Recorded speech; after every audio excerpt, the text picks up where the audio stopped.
Hello दोस्तों, स्वागत है आपका अपने YouTube channel Shubham Gupta maths में। कल के वीडियो में हमने व्यापम के 2023 में आए हुए इम्पोर्टेंट क्वेश्चन को डिस्कस किया था। ठीक है, आज ही हम उसी को कंटिन्यू करते हैं। आज हम फिर से आगे के इम्पोर्टेंट क्वेश्चन देखते हैं जो व्यापम ने 2023 में अपने एग्ज़ाम्स में पूछे हैं। क्वेश्चन में आपसे कह रहा है दो व्यक्ति राम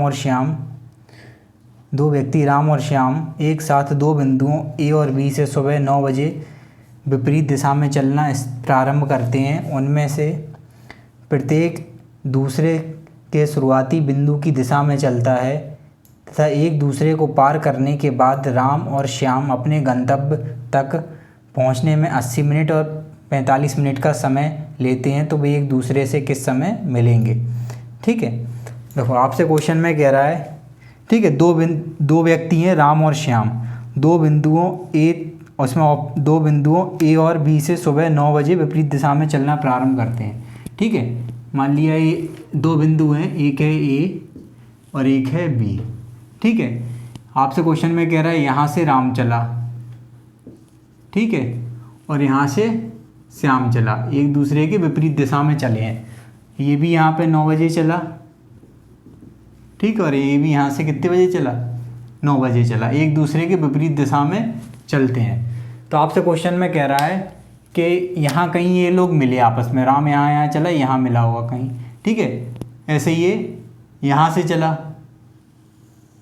ठीक है, यहाँ ये कहीं दोनों मिले होंगे।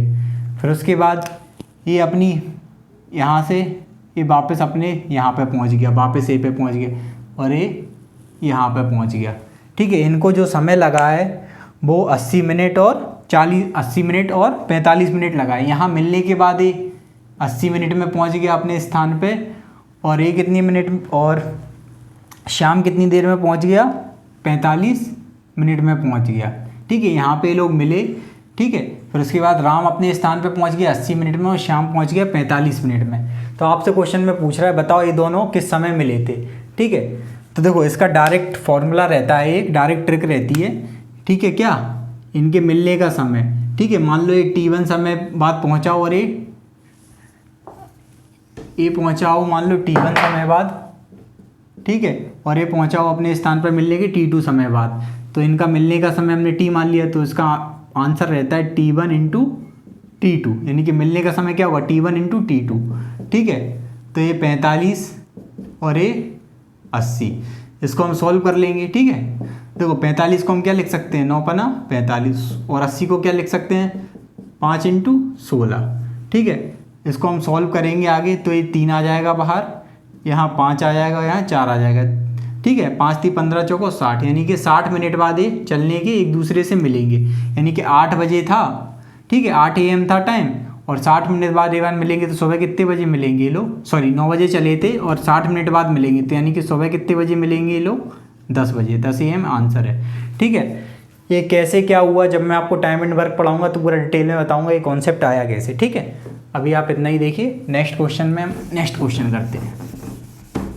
ठीक है, अभी जो एग्ज़ाम हुआ था व्यापम का उसमें ये क्वेश्चन पूछा गया था। ठीक है, शायद पटवारी की किसी शिफ्ट में था ये क्वेश्चन। ठीक है, नेक्स्ट क्वेश्चन हम करते हैं। आपसे नेक्स्ट क्वेश्चन में कह रहा है, चलिए नेक्स्ट क्वेश्चन कह रहा है कि एक आदमी ने एक टेबल और एक कुर्सी 9,000 रुपये में ख़रीदी। उसने टेबल को 8% की हानि पर, कुर्सी को 22% के लाभ पर बेच दिया। कुल मिलाकर उसे 16% का लाभ हुआ। कुर्सी का विक्रय मूल्य बताना है। ठीक है, ऑप्शन में 8,784, 8,566, 7800 और 8623। ठीक है, देखो कह रहा है आदमी ने एक टेबल और एक कुर्सी खरीदी। ठीक है, एक टेबल खरीदी और एक कुर्सी खरीदी, दोनों मिला के कितने में खरीदे उसने, 9,000 में। ठीक है, अब आपसे क्या कह रहा है, उसने टेबल को 8% की हानि पर बेच दिया। ये रही टेबल, ये रही कुर्सी। ठीक है, उसने टेबल को बेचा 8% की हानि पर। ठीक है, हानि इसलिए हमने माइनस में लिखा है, और कुर्सी को उसने 22% के लाभ पर बेचा, तो कुर्सी को 22% के लाभ पर बेचा, और कुल मिलाकर उसे 16% का क्या हुआ, लाभ हुआ। ठीक है, एलिगेशन से हुआ ये क्वेश्चन। ठीक है, इसमें से इसको घटाएंगे तो कितना हो जाएगा, -8 में से इसको घटाएंगे तो माइनस हो जाएगा, यानी कि 24 आएगा, माइनस को इग्नोर कर देंगे। ठीक है, ऐसे यहाँ से ये कितनी बार इसमें से इसको घटाएंगे तो कितना आएगा 6। ठीक है, तो कितना रेशियो आ गया 1:4। ठीक है, यानी कि कुर्सी का कॉस्ट यहाँ से क्या आ गया है, सीपी का रेशियो आ गया। ठीक है, इधर देखो इस सीपी का रेशियो क्यों आया, देखो जब भी हम प्रॉफिट या लॉस निकालते हैं किसी वस्तु का तो हम किसको बेस मान के निकालते हैं, कॉस्ट प्राइस को, यानी कि क्रय मूल्य पे ही हम लाभ या हानि देखते हैं। इसलिए हम जब भी इस पे एलिगेशन लगाएंगे तो हमेशा क्या निकलेगा, कॉस्ट प्राइस का रेशियो निकलेगा। तो यानी कि कुर्सी का अगर 1 है, सॉरी टेबल का 1 है तो कुर्सी का कितना है 4। ठीक है, क्वेश्चन के हिसाब से दोनों का मिला के कितने हैं 5। ठीक है, दोनों का मिला के कितना हो गया 5। ठीक है, और क्वेश्चन के हिसाब से है कितना दोनों का मिला के 9000, यानी कितने गुना है 1800 गुना है। ठीक है, तो इसका भी कितना हो जाएगा, टेबल का भी 1800 गुना। ठीक है, यानी कि 1800, और ये चेयर का भी कितना हो जाएगा 1800 गुना यानी 7200। ठीक है, अब आपसे पूछा है कि बताओ कुर्सी का विक्रय मूल्य बताओ। अब कुर्सी का विक्रय मूल्य बताना है आपको। ठीक है, इतना देखो हमने निकाल लिया, देखो हमने निकाल लिया क्या कि कुर्सी कितने की आ गई 7200 की। ठीक है, और टेबल आई थी 1800 की। अब आपसे क्वेश्चन में कह रहा है बताओ कुर्सी का विक्रय मूल्य बताओ, तो हमें पता है कुर्सी पर उसे कितने % का लाभ हुआ था, 22% का। ठीक है, तो 22% का लाभ हुआ था, यानी कि कुर्सी को इसने 122% में बेचा होगा। ठीक है, यानी कि 122% में बेचा होगा, परसेंट हटाएंगे अपन में क्या आएगा 100, या ऐसे भी कह सकते हैं 100 की चीज़ उसने कितने में बेची 122 में, लेकिन चीज़ है कितने की 7200 की। कितने गुना है 72 गुना, तो ये भी कितना हो जाएगा 72 गुना। ठीक है, अब देखो इसको सॉल्व करना है। ऑप्शन में दिया है 8784, 8784, ठीक है 8566, 7800, 7800, 8623। ठीक है, अब हम देखेंगे, देखो यहाँ हम इसको सॉल्व करेंगे तो हमारे यूनिट डिजिट कितना बनेगा 2 और 2, 2 दूनी 4, तो एक ही ऑप्शन में है, तो आंसर क्या हो जाएगा 8784। सॉल्व भी कर सकते हो, इसको सॉल्व करना है। ठीक है, नेक्स्ट क्वेश्चन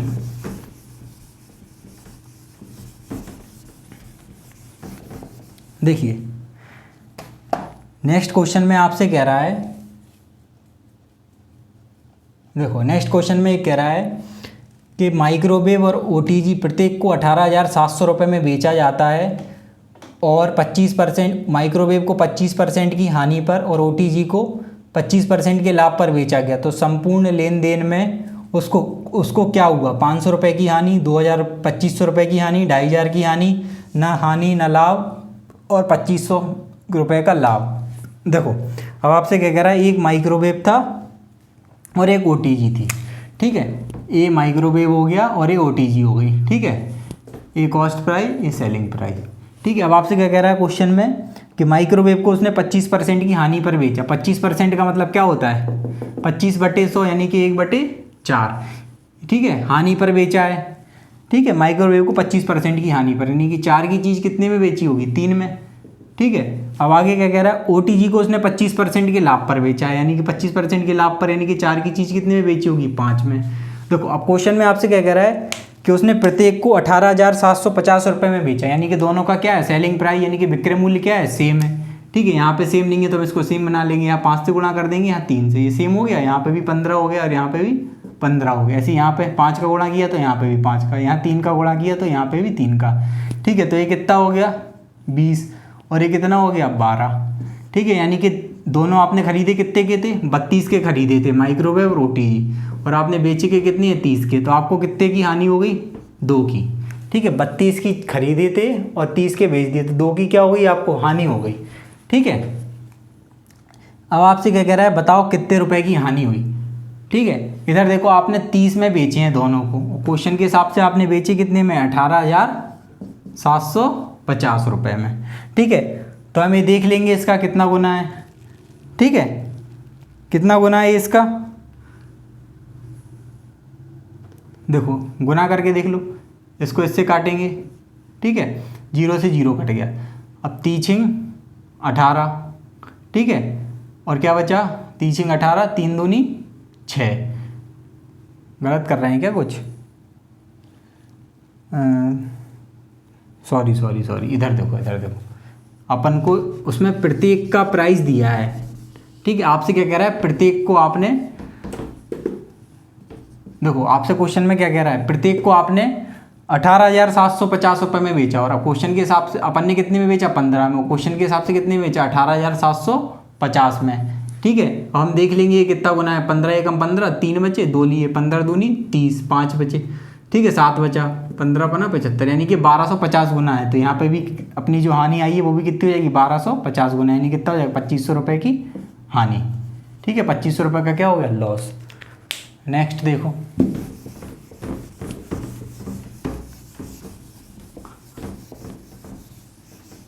देखिए नेक्स्ट क्वेश्चन आपका एक, इसमें ये अलजेब्रा का आया था एक पेपर, किसी के शिफ्ट में आया होगा, ये मुझे नहीं पता।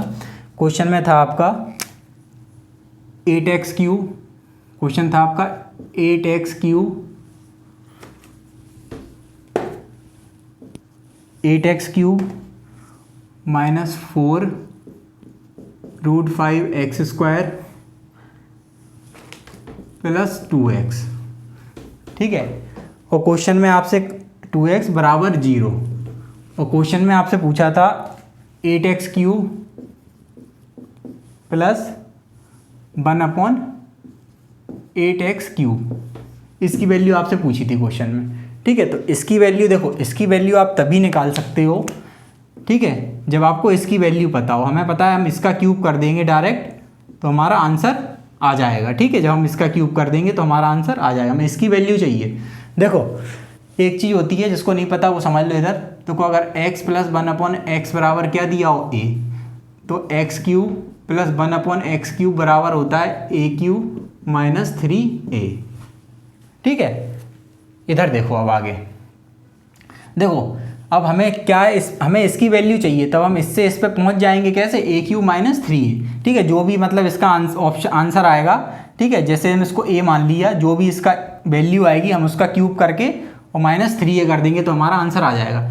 लेकिन हमें इसको इस फॉर्म में बनाना है, तो देखो हमें क्या चाहिए, 2x चाहिए ऊपर, क्या चाहिए ऊपर 2x। तो सबसे पहले इस 8 को हटाना पड़ेगा, और इसमें से x स्क्वायर हटाना पड़ेगा। तो हम इसको किससे भाग दे देंगे, 4x स्क्वायर से। जब हम 4x स्क्वायर से भाग देंगे तो क्या बचेगा हमारा, 2x बचेगा।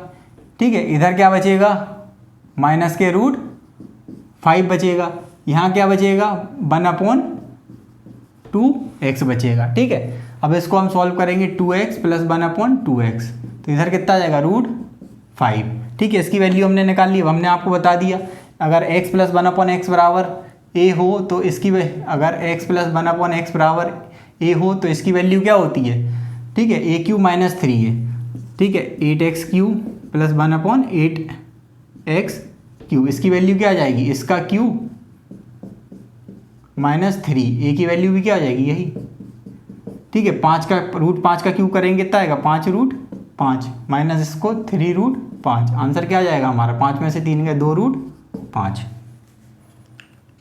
ठीक है, नेक्स्ट क्वेश्चन हम देखते हैं।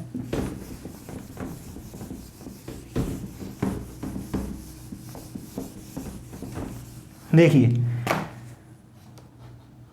नेक्स्ट क्वेश्चन में आपसे कह रहा है, केंद्र O और त्रिज्या 10 सेंटीमीटर वाले वृत्त में PQ और RS क्रमशः x सेंटीमीटर और 12 सेंटीमीटर लंबाई की दो समानांतर जीवाएं हैं, और दोनों ही केंद्र O के विपरीत दिशा में है। यदि PQ और RS के बीच की दूरी 14 सेंटीमीटर है तो x का मान ज्ञात कीजिए। ऑप्शन में दिया है 20, 16, 15, 18।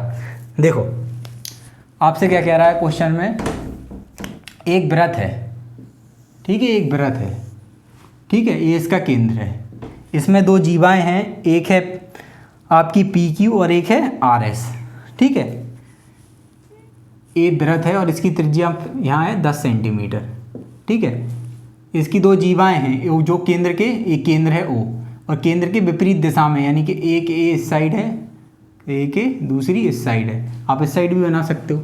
ठीक है, अब आपसे क्वेश्चन में क्या कह रहा है आगे कि PQ की लंबाई है x सेंटीमीटर, यानी कि इसकी लंबाई है x और इस पूरी जीवा की लंबाई कितनी है, 12 सेंटीमीटर। ठीक है, अब आपसे क्या कह रहा है, दोनों एक दूसरे विपरीत दिशा में और इनके बीच की दूरी कितनी है, 14 सेंटीमीटर, और ये जो दोनों जीवाएं हैं इनके बीच की दूरी है 14 सेंटीमीटर। ठीक है, इनके बीच की दूरी, ये दोनों जीवाएं हैं इनके बीच की दूरी कितनी है, 14 सेंटीमीटर। तो अब आपसे कह रहा है x की लंबाई बताओ। देखो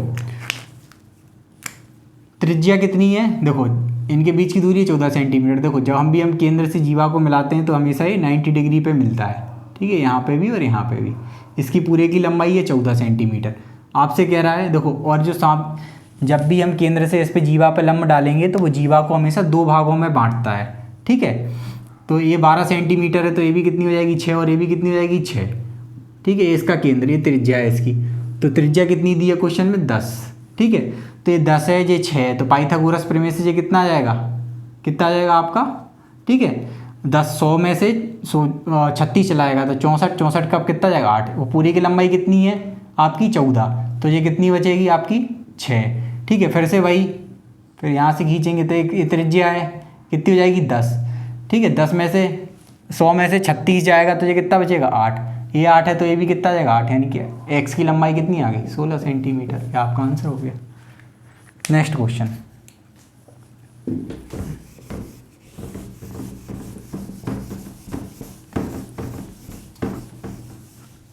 नेक्स्ट क्वेश्चन में आपसे कह रहा है, देखिए नेक्स्ट क्वेश्चन हम करते हैं।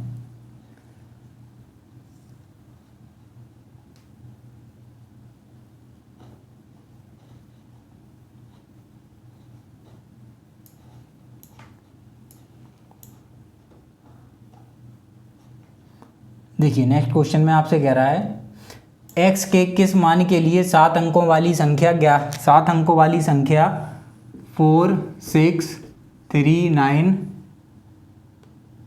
4 6 3 9 3 x 8 11 से विभाज्य है, यानी कि 11 से कटनी चाहिए। देखो 11 का डिविजिबिलिटी रूल क्या रहता है कि इसके, देखो ऑड और इवन प्लेस का जो डिफरेंस है, सम और विषम अंकों की योग का जो अंतर है, या तो वो 0 आना चाहिए या ऐसी संख्या आनी चाहिए जो 11 से कटे, ठीक है, तभी वो संख्या किससे 11 से विभाजित होगी। तो हम देख लेते हैं, ठीक है। 4 और 3 7, 7 और 3 10, 10 और 8 18, ठीक है, इसका सम हो गया 18। यहाँ देखेंगे 6 और 3 9, सॉरी 6 और 9 15, 15 प्लस एक्स, ठीक है, माइनस 15 प्लस एक्स।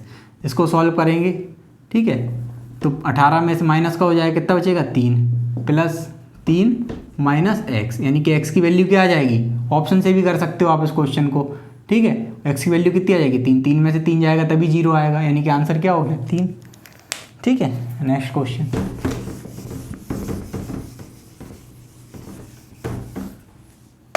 देखिए नेक्स्ट क्वेश्चन में आपसे क्या कह रहा है।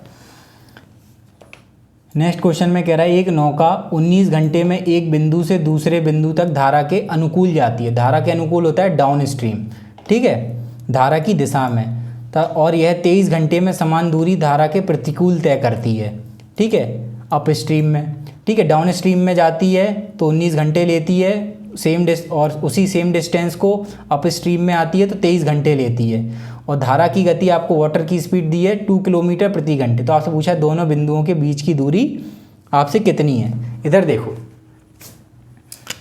इधर देखो, डाउन स्ट्रीम धारा की दिशा में चाल क्या रहती है, ठीक है। डाउन स्ट्रीम में धारा की चाल क्या रहती है, धारा की दिशा में बोट की चाल प्लस वाटर की चाल, ठीक है। और अप स्ट्रीम में चाल क्या रहती है, ठीक है, बोट की चाल माइनस इसकी चाल। तो अगर देखो हमें यहाँ पे दी है वाटर की चाल, हमें कितनी दी है 2, ठीक है, ये हमारी चाल हो गई। इधर देखो, ठीक है, ये धारा की दिशा में चाल हो गई, धारा की विपरीत दिशा में। अब आपसे कह रहा है धारा की दिशा में, ठीक है, ये आपकी क्या है चाल है, ठीक है। देखो स्पीड बराबर क्या होता है डिस्टेंस अपॉन टाइम। अगर मैं आपसे पूछूं डिस्टेंस बराबर क्या होता है स्पीड इनटू टाइम, ठीक है। दूरी बराबर क्या होता है चाल गुणा समय, ठीक है। तो धारा की दिशा में चाल ये है, यानी कि b+2, ठीक है। इस स्पीड से वो कितने दूरी तक जाती है 19 घंटे में किसी दूरी को तय करती है। ये क्या आ गया हमारा स्पीड इनटू टाइम, क्या आ गया डिस्टेंस। ऐसे ही धारा के विपरीत जाती है, तो धारा के विपरीत कितना समय लेती है 23 घंटे। ये भी क्या आ गया आपकी डिस्टेंस, यानी कि दोनों क्या हो जाएंगी बराबर, ठीक है। इसको सॉल्व कर देंगे हम, ठीक है। तो 19b प्लस 19 दूनी 38, इधर सॉल्व करेंगे तो 23b माइनस 23 दूनी 46, ठीक है। b इस साइड आएगा तो कितना हो जाएगा 4b हो जाएगा, ठीक है। इधर 46 और 38 कितना हो जाएगा 38 और 46 84, है ना। तो बी की वैल्यू कितनी आ गई 21। ठीक है, हमने बोट की चाल पता कर ली कितनी 21 किलोमीटर पर आवर। अब आपसे क्वेश्चन में क्या पूछा था, बताओ दोनों बिंदुओं के बीच की दूरी कितनी है। ठीक है, तो आप निकाल सकते हो 21 जो वैल्यू आई है, चाहे आप यहाँ रख दो चाहे यहाँ रख दो, आंसर आ जाएगा आपका। ठीक है, तो हम कहीं भी रख देते हैं, हम यहाँ रख देते हैं। ठीक है, तो 21 बोट की चाल है धारा की दिशा में, और 21 और 2 23। ठीक है, 23 और 19। ठीक है, ऑप्शन में आपको दिया है 437। ठीक है, 437, 399, 323 और 341। हमें पता है 19 का 3 में गुणा करेंगे, यूनिट डिजिट कितना आएगा हमारा 7 आएगा, 9 3 27। तो आंसर क्या है 437। पूरा सॉल्व करने की जरूरत नहीं है। ठीक है,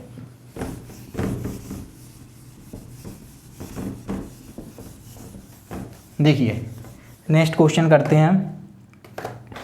नेक्स्ट क्वेश्चन में आपसे क्या कह रहा है, 16,000 रुपये अंकित मूल्य वाली एक वस्तु पर 14% की छूट दी जाती है और अतिरिक्त छूट देने के बाद वस्तु को 12,521 रुपये और 60 पैसे में बेचा जाता है। तो उस अतिरिक्त छूट हमें बताना है कितने की दी। ठीक है, ऑप्शन है आपके 15%, ठीक है, 6%, 12% और 9%। ठीक है, देखो आपसे कह रहा है 16,000 की कोई वस्तु है। ठीक है, इसको आपने पहले 14% की छूट पे खरीदा। इधर देखो, अब हमें 16,000 का 14% निकालना है। ठीक है, तो हम कैसे निकालेंगे, पहले 16,000 का हम 10% निकाल लेंगे, कितना आ जाएगा 1600। ठीक है, फिर हम इसका 4% निकाल लेंगे तो कितना आ जाएगा 16 चौको 64, 640। तो अपना टोटल कितना हो गया 2240, यानी कि 16,000 का 14% कितना हो गया 2240। ठीक है, अब हम इसमें से घटा देंगे इसको। ठीक है, तो कैसे घटाएंगे, 16,000 में से पहले हम 2,000 घटा लेंगे, 14,000 बचेगा। फिर 14,000 में से फिर हम 200 घटा लेंगे तो कितना बचेगा 13,800। ठीक है, फिर हम इसमें से ये 40 और घटा लेंगे तो कितना बचेगा 13,760। ठीक है, ऐसे करते हैं कैलकुलेशन। अब आपसे कह रहा है कि इस पर भी आपने कोई छूट दी है, तब जाके वो आपको वस्तु कितने की मिली है 12,521.6। ठीक है, यानी कि लगभग आपने कितने की छूट दी 1239 रुपये की। ठीक है, हमने राउंड फिगर में लिख लिया है, लगभग 1239 रुपये की छूट दी है। ठीक है, अब इसके दो तरीके हैं, या तो आप ऑप्शन से उससे सॉल्व करो x मान के।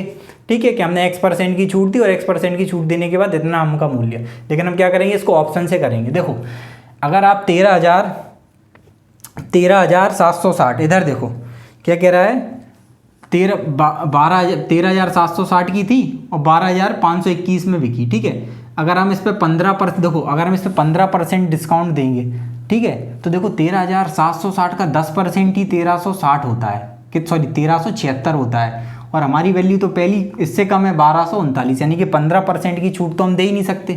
ठीक है, 15% की हम क्या है नहीं दे सकते, यानी कि 15% हमारा क्या हो गया गलत हो गया। ठीक है, अब इधर देखो, अब हमारे पास बचा है ऑप्शन 12% और 10%। तो अब एक चीज़ ध्यान दो, देखो 10% ही 13,760 का कितना होता है 1360, 1376। ठीक है, अगर हम 10% से ज़्यादा वैल्यू लेंगे तो हमारी वैल्यू और 1376 से बड़ी होगी, लेकिन हमें तो 1376 से छोटा चाहिए। ठीक है, तो 1376 इसमें थोड़ा ही सा डिफरेंस है। ठीक है, 10% से हल्का सा थोड़ा सा कम क्या होगा 9%। बस ये हमारा आंसर हो जाएगा। ठीक है, यानी कि 9% ही वो अतिरिक्त छूट आ गई। ठीक है, कैलकुलेशन से बचना है हमें क्वेश्चन में। देखो नेक्स्ट क्वेश्चन में आपसे क्या कह रहा है, आपको नेक्स्ट क्वेश्चन में कह रहा है इसका मान बताना है आपको। x बराबर आपको दिया है, ठीक है 8, ठीक है, अंडर रूट में फिर 8,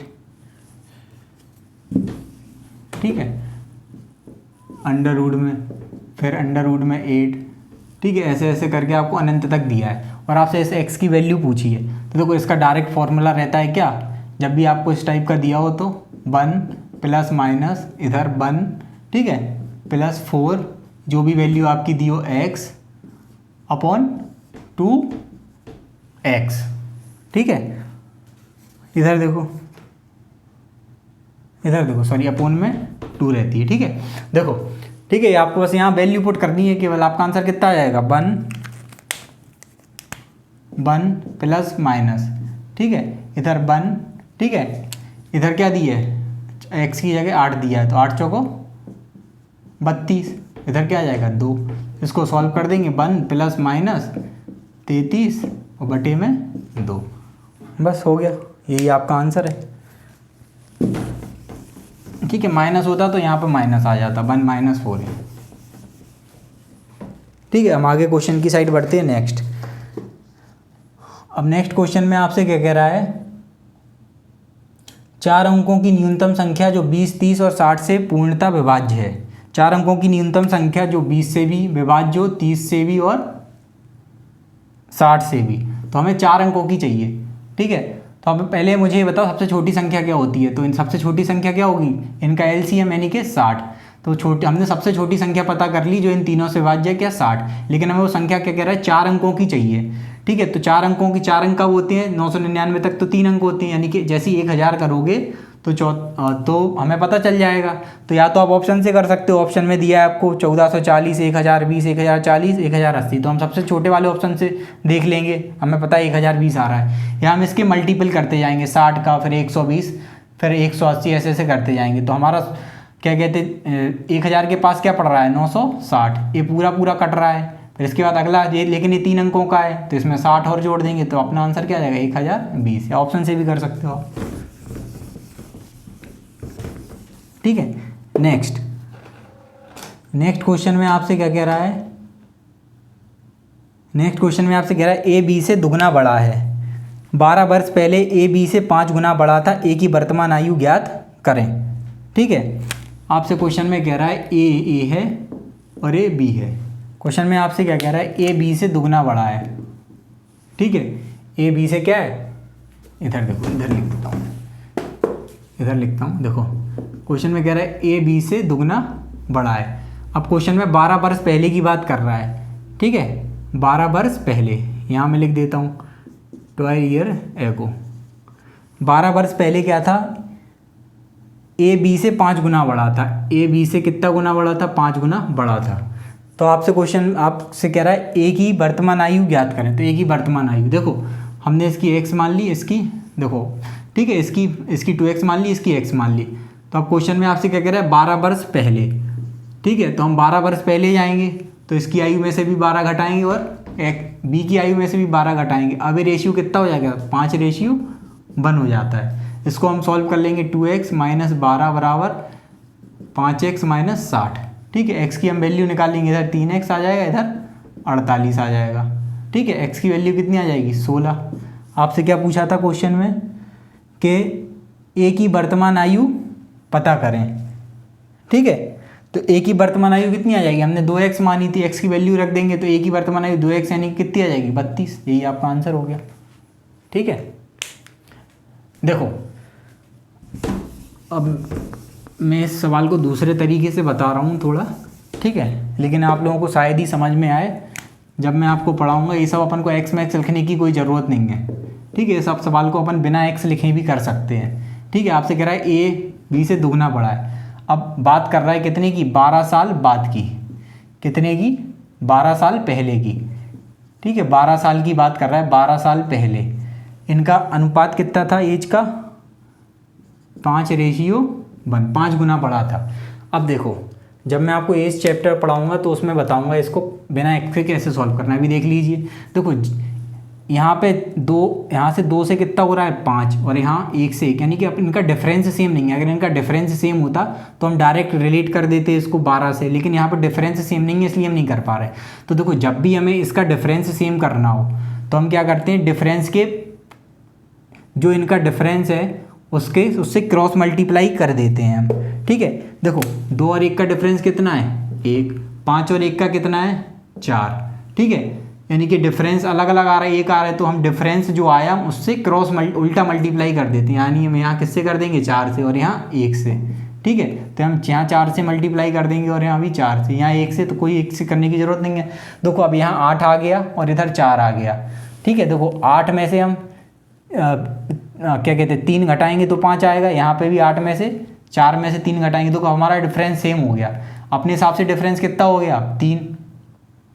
ठीक है, अब देखो मैं यहाँ लिख देता हूँ 8 और ये कितना हो गया, अब 4। ठीक है, अब ये देखो ये वैल्यू भी 8 से 5 हो गई, 3 कम, और यहाँ पे भी 3 कम। ये 3 की वैल्यू कितनी आ गई, 12, यानी कि 4 गुना। ठीक है, अब आपसे क्या पूछा है, एक ही आयु पूछी है, तो एक ही आयु बीच कितनी हो जाएगी, 4 गुना यानी कितना आ जाएगा 32। ठीक है, ये सब एक्स लिखने की जरूरत नहीं है, जब ये चैप्टर पढ़ेंगे उसमें मैं आपको बताऊंगा ये। ठीक है, नेक्स्ट क्वेश्चन देखो, नेक्स्ट क्वेश्चन में कह रहा है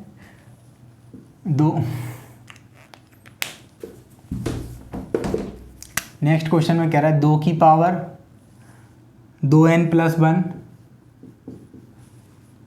ठीक है, बराबर 1/8 n की power 8 to the power n-3। अब आपसे क्वेश्चन में कह रहा है तो n का मान बताना है आपको। ऑप्शन है 2, -2, 0 और 3। ठीक है, अब इधर देखो 2 2n+1, ठीक है, बराबर, इधर देखो हम इसको कैसे लिख सकते हैं, 2 की पावर 3 लिख सकते हैं। ठीक है, क्या लिख सकते हैं, 2 की पावर 3, ठीक है, n-3। ठीक है, हम इसको, ठीक है, अब हम इसका 3 का अगर अंदर गुणा कर देंगे तो कितना आ जाएगा। ठीक है, मैं डायरेक्ट लिख रहा हूँ 2 की पावर 3n-, ठीक है, -9। ठीक है, हम इसको और अगर आगे सॉल्व करें तो हम इसको कैसे लिख सकते हैं, 1 अप। ठीक है, देखो हमें पता है कि जैसे ऐसा लिखाओ x टू दी पावर -1, तो इसका मतलब क्या होता है 1/x, यानी कि अगर हम ऊपर ले जाएंगे तो पावर काय में हो जाएगी, ऋण उसमें हो जाएगी, नेगेटिव साइन आ जाएगा पावर पे। ठीक है, तो नेगेटिव साइन आ जाएगा तो 2 की पावर माइनस ये कितना हो जाएगा 3n-9, या इसको हम ऐसे भी लिख सकते हैं 2 की पावर 9-3n। ठीक है, यानी कि अपने यहाँ पे था 2 की पावर 2n+1 और बराबर में क्या आ गया 2 की पावर n-3n।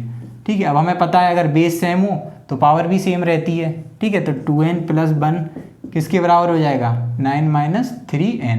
ठीक है, इस साइड आएगा तो कितना जाएगा 5n, इस साइड जाएगा तो कितना जाएगा, कुछ गलत कर रहे हैं क्या, सही तो कर रहे हैं, है ना, 2n-1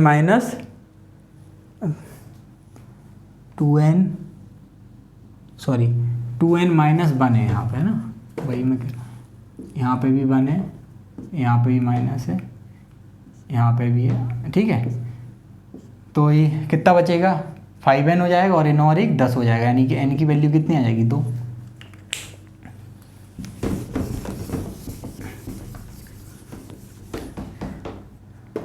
आगे देखिए, आपसे एक नेक्स्ट क्वेश्चन में कह रहा है जूतों की एक जोड़ी को 20% की हानि पर बेचा जाता है। यदि इसे 240 रुपये अधिक में बेचा जाता तो इस पर 10% का लाभ होता। जूतों का क्रय मूल्य बताइए। ऑप्शन है 800, 850, 750 और 900। ठीक है, आपसे कह रहा है जूतों की एक जोड़ी को आपने 20% की हानि पर बेचा। ठीक है, ये कॉस्ट प्राइस है, ये सेलिंग प्राइस है। 20% की हानि पर बेचोगे, 20% का मतलब क्या होता है 1/5, 20/100 1/5, यानी कि 5 की चीज़ आपने कितने में बेची 4 में। ठीक है, 20% की हानि पर। अब आपसे कह रहा है अगर आप इसे 240 रुपये अधिक में बेचते, कितने में 240, अगर आप इसको अधिक में बेचते, ठीक है, तो आपको फिर 10% का लाभ होता। 10% का लाभ, 10% का मतलब क्या होता है 1/10, यानी कि 10 की चीज़ आप कितने में बेचते फिर 11 में। ठीक है,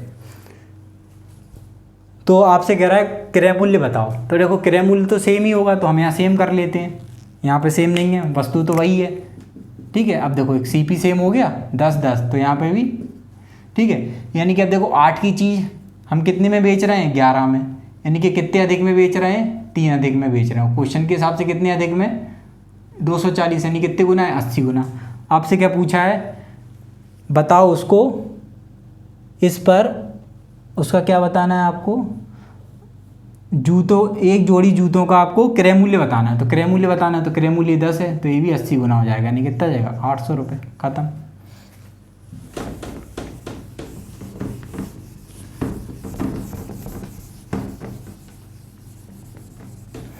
ठीक है, एक सेकंड रुकिएगा,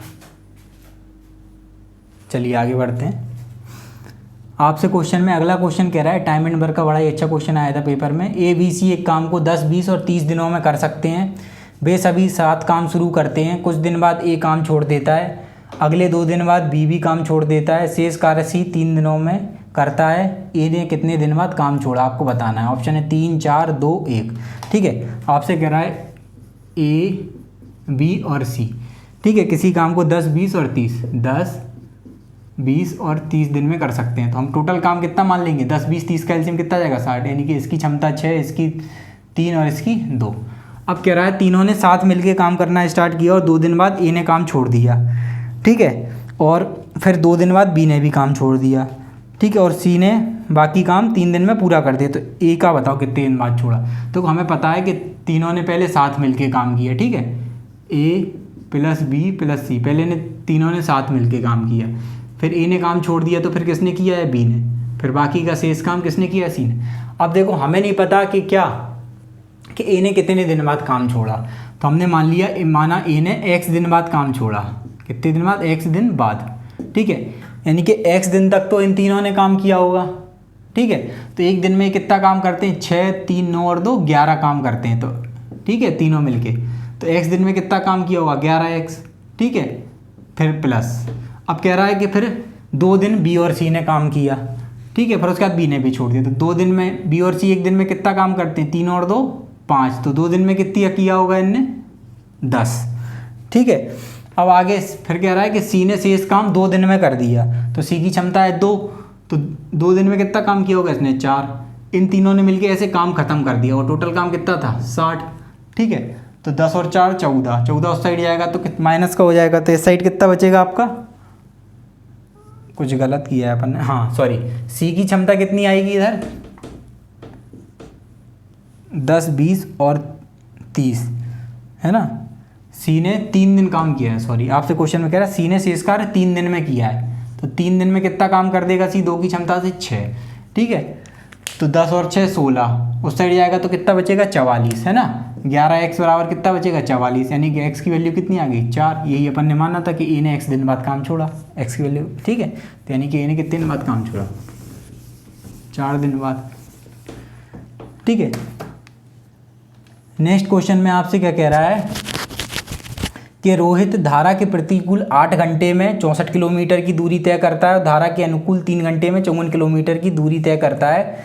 शांत जल में 41.99 किलोमीटर की दूरी तय करने में उसे कितना समय लगेगा। ऑप्शन है 2.87, ठीक है, 3.23 घंटे, 3.43 घंटे और 2.28 घंटे। अब आपसे क्या कह रहा है कि वो धारा के प्रतिकूल 8 घंटे में 64 किलोमीटर जाता है। हम जानते हैं स्पीड बराबर क्या होता है, डिस्टेंस अपॉन टाइम। ठीक है, यानी कि 64 किलोमीटर जा रहा है वो 8 घंटे में। ठीक है, 64 किलोमीटर 8 घंटे में जा रहा होगा, यानी उसकी चाल कितनी आ जाएगी, 8 किलोमीटर पर आवर। इकाई में आई धारा के विपरीत, तो यानी कि ये क्या है, बोट की चाल। ठीक है, धारा के विपरीत चाल क्या होती है, हमें पता है B - W, अभी मैंने आपको बताया था। ठीक है, और क्या कह रहा है, धारा के अनुकूल 3 घंटे में 54 किलोमीटर जाता है। 54 किलोमीटर जाता है 3 घंटे में, यानी कि चाल कितनी आएगी, 18 किलोमीटर पर आवर। ये क्या है, धारा के दिशा में। ठीक है, अब आपसे क्या कह रहा है कि शांत जल में 41.99 किलोमीटर की दूरी तय करने में कितना समय लगा। ठीक है, आप एक चीज़ समझो, देखो ध्यान से देखना, जब भी आपको दिया हो क्वेश्चन में कि a + b बराबर आपको दिया हो 10 और a - b बराबर आपको दिया हो 6।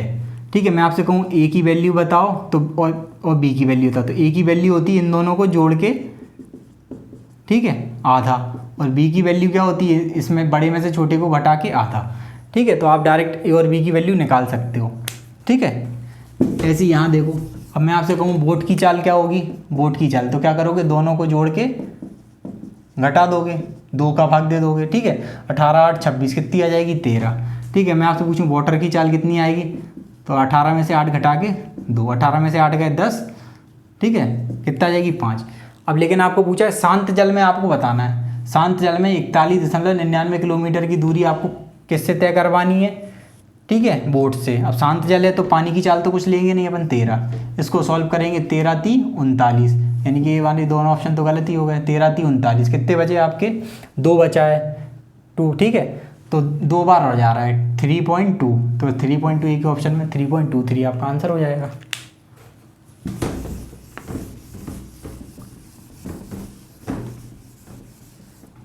चलिए देखिए नेक्स्ट क्वेश्चन बड़ा ही प्यारा है आपका, पेपर में इसकी लैंग्वेज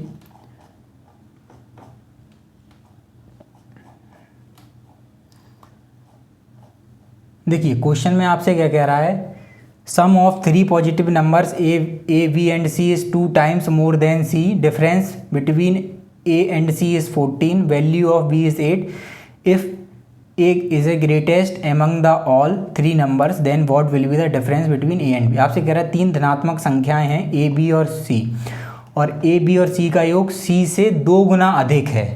ठीक है, सी से 2 गुना अधिक है। ए और सी के बीच का अंतर 14 है, और आगे आपसे कह रहा है बी का मान 8 है।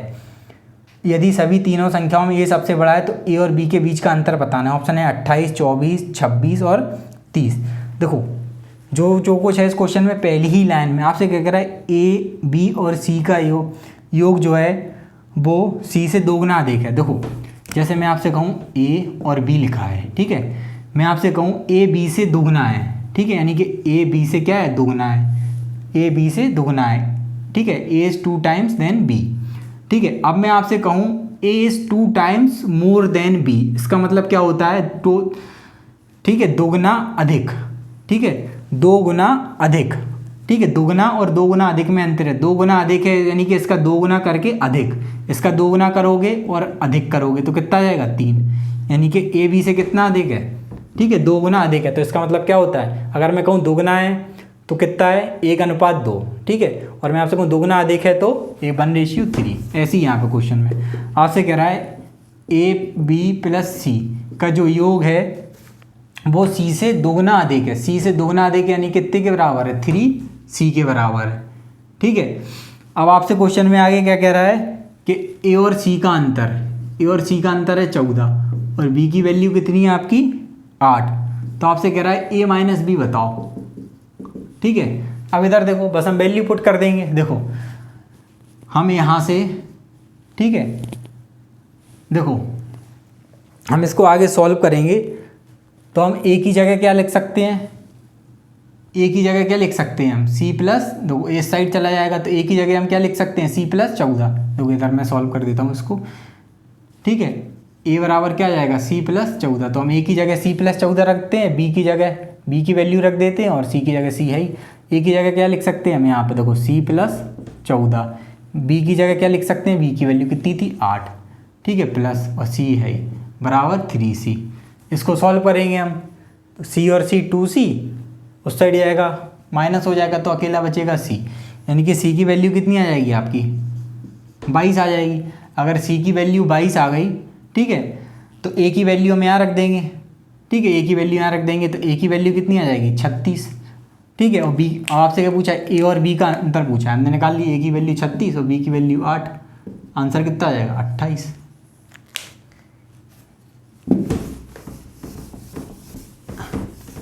देखिए नेक्स्ट क्वेश्चन, नेक्स्ट क्वेश्चन में आपसे क्या कह रहा है,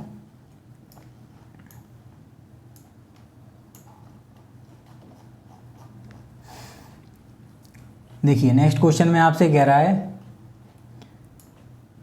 कि एक घर तथा एक दुकान प्रत्येक को आपने 1 लाख में बेचा, घर को भी 1 लाख में बेचा और दुकान को भी 1 लाख में बेचा। मकान पर आपको, घर पर आपको 20% की हानि हुई तथा दुकान पर 20% का लाभ हुआ, तो पूरे सौदे का परिणाम बताइए। देखो जब भी आपसे कहे कि किसी वस्तु को आपने बेचा, एक पर आपको 10% का लाभ हुआ और एक पर 10% की हानि हुई, ठीक है, जैसे मैं आपसे कहूँ कि आपने 100 रुपये की कोई चीज़ खरीदी, ठीक है, उसको आपने 10% के लाभ पे बेचा तो कितने में 20% के लाभ पे बेचा तो कितने बेचा होगा 120। ठीक है, फिर आपने उसने किसी दूसरे व्यक्ति को उसको हानि पर बेच दिया, कितने की 20% की, तो इसका 20% कितना होता है 24। तो आपको हमेशा इसमें क्या होगी, हानि ही होगी। ठीक है, तो ऐसी जब भी इस टाइप का क्वेश्चन आए तो एक में कह रहा है आपको 10% का लॉस या 10% के जो भी हो, X% का लॉस, X% की हानि, तो इसका डायरेक्ट आपको लॉस परसेंट पता चल जाएगा, कितना रहता है x²/100%।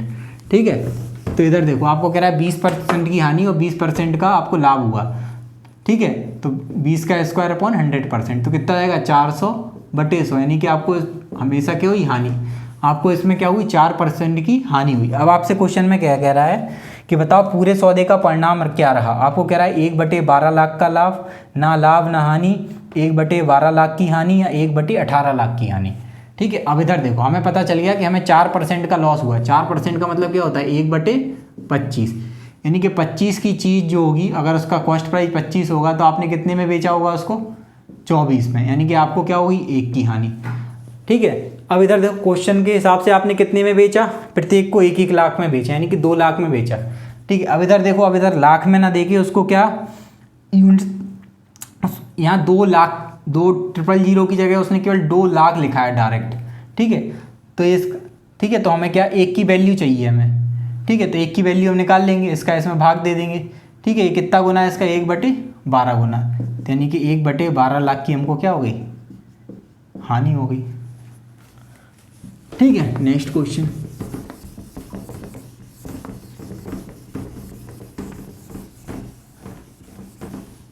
देखिए नेक्स्ट क्वेश्चन करते हैं। ठीक है। आज का लास्ट क्वेश्चन करते हैं हम। बड़ा ही प्यारा क्वेश्चन है, मिक्सचर का आया था। कह रहा है एक विशिष्ट मात्रा में दूध और 8 लीटर पानी का मूल्य 45 पैसे प्रति लीटर है। 3 कप में कितना दूध मौजूद है।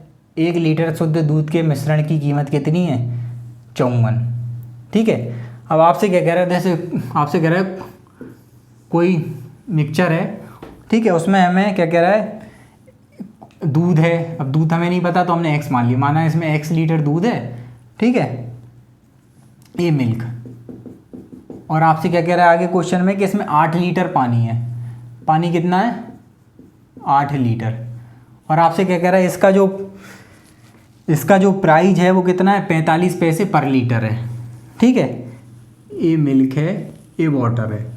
ठीक है। अब ये जो मिक्सचर है उसका प्राइस कितना है आपका, 45 पैसे पर लीटर है। ठीक है। और क्वेश्चन में आपसे क्या कह रहा है, 3 कप दूध में। ठीक है। ये केवल आपको उल्लू बनाने के लिए दिया है, इसका क्वेश्चन में कोई यूज़ नहीं है। 3 कप दूध में, 3 कप में कितना दूध मौजूद है। ठीक है। आपसे पूछा है, कॉस्ट प्राइस पूछी है, यदि 1 लीटर शुद्ध मिश्रण दूध की कीमत कितनी है, 54। ठीक है। दूध की कीमत कितनी है, 1 लीटर शुद्ध दूध की कीमत कितनी है, 54। ठीक है। मिश्रण की हमने अभी पता है क्वेश्चन में दिए 45, हमें पता है पानी का कोई प्राइस नहीं होता है। ठीक है। तो इसमें से इसको घटाएंगे कितना आएगा, 9, और इसमें से इसको घटाएंगे तो कितना आएगा, 45। ठीक है। यानी कि अगर मिश्रण में क्या कहते हैं, अगर 5:1। ठीक है। अगर मिश्रण में दूध 5 है तो पानी कितना है, 1। ठीक है। जब भी हम, देखो अभी मैंने आपको बताया था क्या, प्रॉफिट एंड लॉस के सवाल में, कि जब भी हम प्रॉफिट एंड लॉस पे एलिगेशन लगाएंगे तो हमारा यहाँ रेशियो किसका आएगा, बेस वैल्यू का हमेशा रेशियो आता है। तो बेस वैल्यू क्या थी प्रॉफिट एंड लॉस में, किसको मान के निकालते हैं profit and loss, cost price को। तो कॉस्ट प्राइस आता था। ऐसे ही हम अगर मिक्सचर पे एलिगेशन लगाएंगे तो मिक्सचर पे एलिगेशन लगाएंगे तो यहाँ किस पे आएगा, यहाँ की आएगी क्वांटिटी आएगी। ठीक है। क्वांटिटी आ गई। ठीक है। लेकिन क्वेश्चन के हिसाब से पानी कितना था आपका, 8 लीटर। कितने गुना, 8 गुना। तो आपका दूध भी कितना हो जाएगा, 8 गुना, यानी कि 40 है आपका आंसर है। ठीक है। आज के लिए इतना ही रखते हैं। ठीक है। अब आगे जो और पेपर में क्वेश्चन आए हैं हम उनको आगे डिस्कस करेंगे ऐसे ही। ठीक है। अगर ये आपको सीरीज़ अच्छी लग रही हो, ठीक है, आप चाहते हो मैं ऐसे ही इसी टाइप के आपको आगे भी क्वेश्चन कराता रहूँ, ठीक है, तो कृपया वीडियो को ज़्यादा से ज़्यादा शेयर करें, इससे मुझे भी मोटिवेशन मिलेगा। ठीक है। और मैं भी आपके लिए ऐसे ही आगे मेहनत करता रहूँगा। वीडियो पसंद आई हो तो इसको आप कृपया अपने दोस्तों में शेयर करें। ठीक है। आप भी प्रीवियस ईयर लगाएं। अगर आपको किसी क्वेश्चन में डाउट होता है तो आप कमेंट कर दीजिए अपना क्वेश्चन। ठीक है। या मैं आपको टेलीग्राम लिंक आपको शेयर कर दूंगा, उस पर आप क्वेश्चन डाल दिया कीजिए। तो जब भी मुझे समय मिलेगा तो मैं कोशिश करूँगा आपको उसका सोल्यूशन प्रोवाइड कराने की। Thank you so much. मिलते हैं नेक्स्ट वीडियो में।